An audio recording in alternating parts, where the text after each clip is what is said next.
শার্শা উপজেলা ছাত্রলীগ যশোরে হঠাৎ আওয়ামী লীগের মিছিলের সময় একজন ছাত্রদলের নেতার উপস্থিতি দেখেছেন।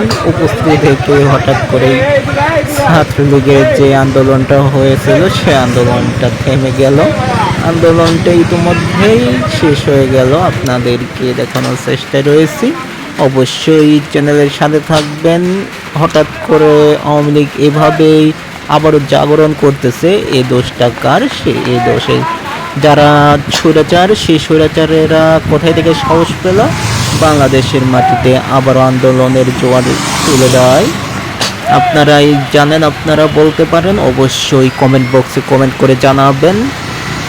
বর্তমান যে পরিস্থিতি, সেই পরিস্থিতির মাঝে উপেক্ষা করে কিভাবে আন্দোলন সংগ্রাম করে এই সন্ত্রাস, চাঁদাবাজ এবং স্বৈরাচার দল আওয়ামী লীগ আবারও পুনর্জাগরণ, সে জাগরণকে উপেক্ষায় ছাত্র দলের একজনকে দেখে সবাই পালিয়ে গেল। এই হলো আওয়ামী লীগ।